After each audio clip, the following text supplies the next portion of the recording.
para mí un honor tener en nuestro programa de hoy a Servio Tulio Castaños, vicepresidente ejecutivo de la Fundación Institucionalidad y Justicia. Servio Tulio, gracias por corresponder con nuestra invitación. No, gracias Orlando, de verdad. Es un lujo para mí estar en tu programa. Muchas gracias. Quería comenzar preguntándote, ¿cómo tú evalúas al día de hoy la situación de la justicia en términos generales? Mira, yo creo que uno tiene que tener una visión holística. O sea, la justicia la componen un sinnúmero de instituciones. Por ejemplo, la gente no sabe que la policía es uno de los actores del sistema de justicia. Claro. Y muchas veces impacta en la calidad de la misma, sobre todo por las deficiencias con que opera esa institución en todos los órdenes.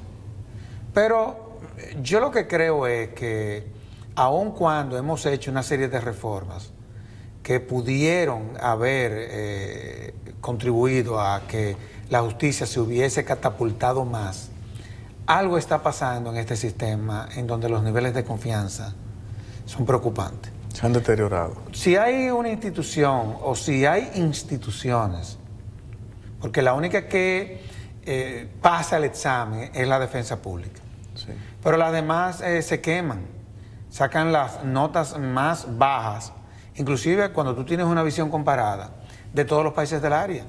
Entonces, algo está pasando ahí. Y también yo creo que a la justicia le ha faltado que se le asignen los recursos que por ley le corresponde. O sea, tú no puedes administrar justicia en los niveles en donde muchas veces ella se imparte. O sea, el tú estar impartiendo justicia en un furgón, tú, por ejemplo, estar haciendo investigaciones en recintos penitenciarios o todo lo que tiene que ver con destacamentos judiciales. Hay que ver la situación en donde cómo estos escenarios se desenvuelven. Y también hay una parte que tiene que ver con la independencia del Poder Judicial. No solamente a lo externo, o sea, el Poder Judicial lamentablemente sigue de una u otra forma siendo influenciado por el poder político. Eso se ve mucho en los pueblos, más que en la capital. Y sobre todo la gente cree que cuando uno habla de independencia, uno se limita al tema de la independencia externa, a la independencia política. Pero es que también hay una independencia interna que muchas veces afecta el buen desempeño del Poder Judicial. Es decir, yo creo que tenemos muchos retos.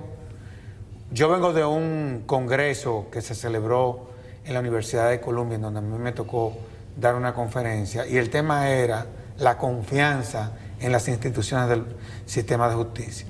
Y la verdad es que uno termina saliendo preocupado. ¿Tú consideras de estos escenarios? Que, por ejemplo, antes del Consejo Nacional de la Magistratura, de la instauración del Consejo Nacional de la Magistratura, me refiero por ahí por el 94, la reforma constitucional de 1994, pero antes la elección se hacía, era por el Senado. Así es. Y había mucha influencia política. Sí, claro. Muy a la clara. Claro.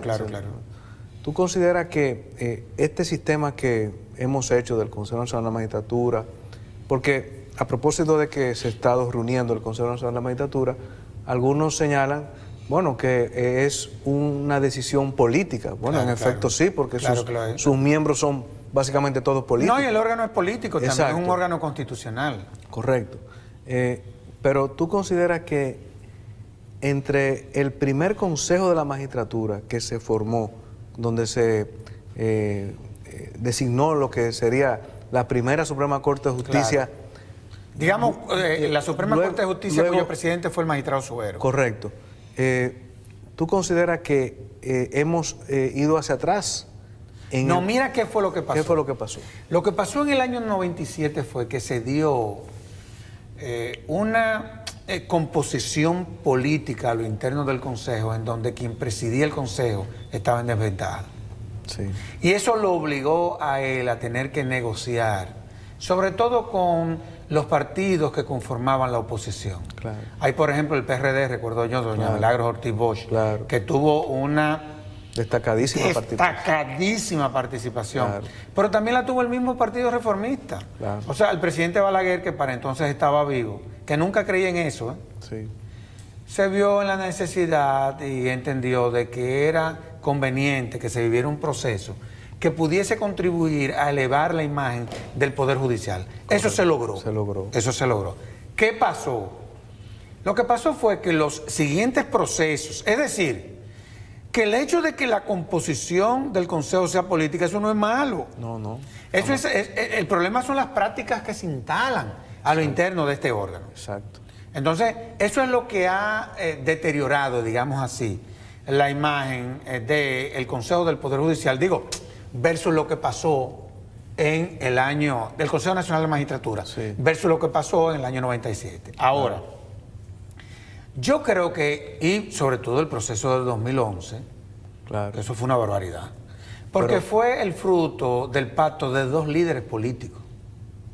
Correcto. Solamente, o sea, si tú me dices, mira, es verdad que es un proceso político, y tú pactas con todas las fuerzas políticas, bueno, pues entonces tú dices, bueno, ahí hubo un consenso. Claro. Un consenso.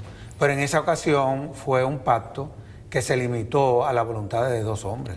Pero hay que señalar que en el 2010 se reformó la Constitución y se reformó la composición del Consejo Nacional. Sí, porque ahí se introduce la figura del procurador, claro, que a fin de cuentas es un pie de amigo del... No, y además es que eso no tiene sentido, y te voy a decir por qué.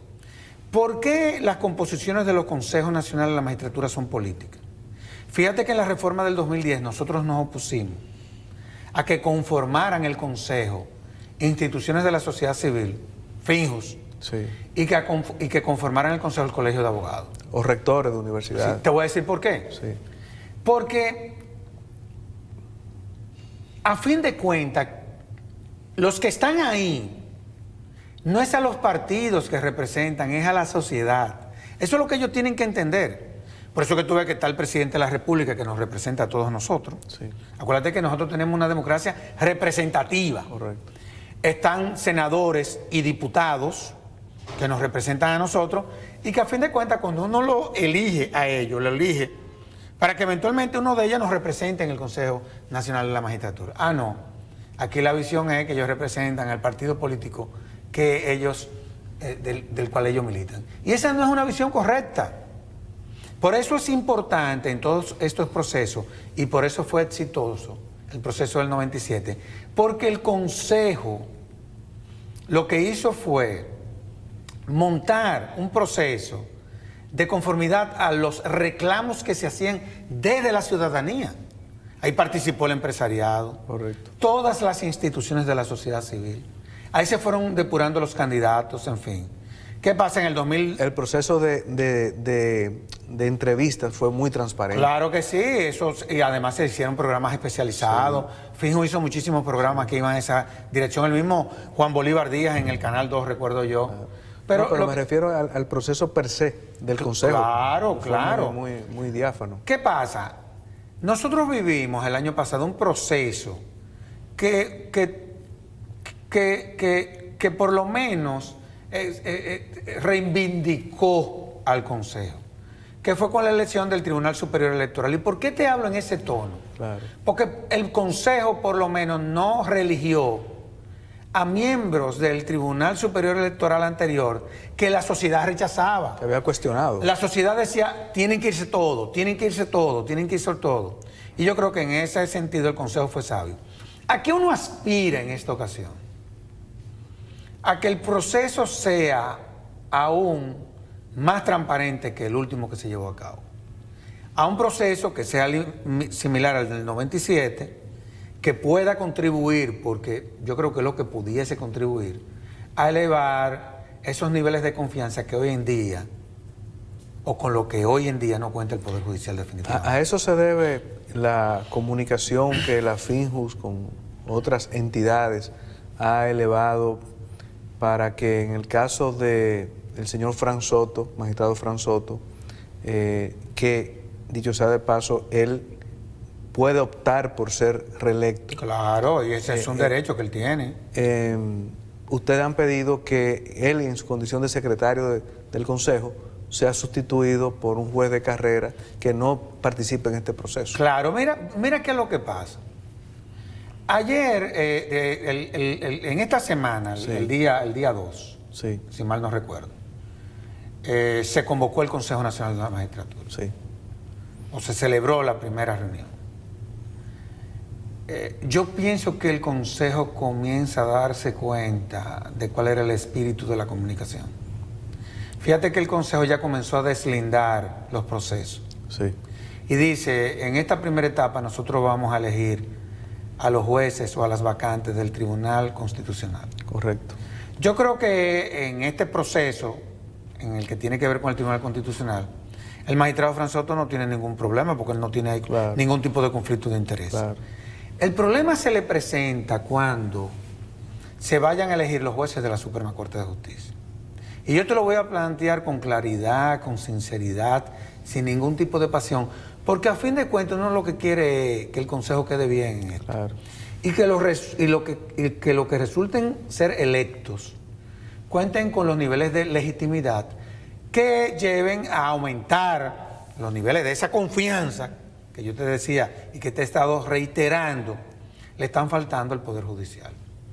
¿Qué es lo que pasa con el magistrado Fran Soto? Persona a la que yo respeto y tengo una relación de amistad. Sí. El magistrado Fran Soto va a ser sometido a un proceso de evaluación. Claro. Olvídate de si él es de carrera o no de carrera. Claro. Porque a fin de cuentas, esa no es una petición novedosa por parte de la Fundación, porque esa es una petición que vienen haciendo los jueces, miembros del Poder Judicial, desde junio del año pasado. Nosotros lo que hemos venido es a sumarnos a esa petición de esos magistrados. Sí. Pero ¿qué es lo que pasa con el magistrado Fran Soto? Lo que pasa es que él va a ser evaluado. Él no se va a poder autoevaluar, número uno. Pero él, si es parte de un proceso en donde van a evaluar también sus pares, Claro. él no puede participar de esas evaluaciones. Exacto. Por el principio de igualdad. Exacto. Pero tan sencillo como eso. Exacto. Tan sencillo como eso. Pero más aún, ¿tú te imaginas al magistrado Fran Soto votando por uno de sus pares en cuanto a si procede su permanencia o no, cuando él es también parte de ese proceso? Claro, hay un problema hasta de ética. Imposible, claro que sí. Entonces, eso es lo que nosotros estamos planteando. Pero lo estamos planteando de buena fe, tratando de salvar el proceso, de que a nadie se le ocurra, después que concluya todo esto, venir a impugnar, porque eso eventualmente pudiese ser impugnado, un proceso que tú sabes que va a costar tiempo. Claro. Y que a fin de cuentas yo creo que de lo que se trata es... Empañaría el proceso. Y además uno lo que está aspirando es que eso quede bien. Claro. Honestamente hablando te lo digo. Ahora, de ahí a que si el magistrado Fran Soto, porque hasta de eso se nos ha tildado, que nosotros estamos en contra del magistrado Fran Soto. Aquí todo se personaliza. Sí. Pero es que nosotros no hemos dicho en ningún momento que al magistrado Fran Soto, o por lo menos nosotros lo estamos objetando. Claro. Porque a fin de cuentas ese es su derecho. Entonces, yo creo que la ciudadanía y los miembros del Consejo debieran de entender de qué es lo que uno está planteando. Claro. Que es una cuestión para salvar la sanidad del proceso, pero jamás para tratar de dañar la imagen a nadie, y mucho menos a los miembros del Consejo. Yo oí al presidente del Senado que dio unas declaraciones que me parecieron que él no entendió o no leyó cuál era el contenido de la comunicación que nosotros le mandamos, no al Consejo, porque esta es otra cosa. Sí. Hay gente que pertenece al Consejo que no le ha gustado que uno haya mandado esa carta, cuando no fue el Consejo que uno se la mandó, fue el Pleno de la Suprema Corte de Justicia. Claro. Porque a fin de cuentas la permanencia de Fran Soto la tendrá que decidir en la Suprema, en principio. Porque él pertenece a ese organismo. Pero claro que sí. Claro. Entonces vamos a esperar que sea la Suprema que se pronuncie. Claro. Y después usted, como miembro del Consejo Nacional de la Magistratura, usted fija su posición. Claro. Pero hay cosas, en honor a la verdad, Orlando, que uno no entiende. Entonces, yo he visto recientemente también que al menos 2 miembros de las Cortes de Apelación se han sumado a 11 miembros. 11 miembros. 11 miembros. Se han sumado a esa... 11 miembros. Pero hay que ver quiénes son los que están firmando la comunicación que le mandaron al magistrado Mariano. Sí. O sea, son jueces. Son jueces... Sí, de mucha calidad. No, y los niveles de integridad. Claro. Porque a fin de cuentas ellos no se sienten representados en ese consejo. O sea, ellos lo que dicen es, miren, Sucede que el Pleno de la Suprema Corte de Justicia, el 75% de sus miembros vienen de la carrera. Pero sucede que quienes están representando al Poder Judicial, ninguno de los dos vienen de la carrera, vienen de la academia. Claro. Nosotros quisiéramos estar representados en ese consejo. Claro. Yo te pregunto a ti, esa no es una petición sensata, Claro, claro. independientemente de lo que te estoy planteando, Claro, claro, que para mí es lo más grave. Claro. Pero te pregunto a ti, esa no es una posición sensata, Totalmente. seria, honesta, creo que hasta oportuna. Así es. Entonces yo creo que estas cosas... Porque lo que se trata es revestir esa actuación. Y vuelvo y te conforme reitero, yo a las reglas, honestamente... al debido proceso y a la transparencia. Y yo honestamente no te lo digo, hay cosas que yo no entiendo en honor a la verdad. Servio Tulio, vamos a hacer una pausa y al regreso seguiremos conversando sobre estos temas de interés.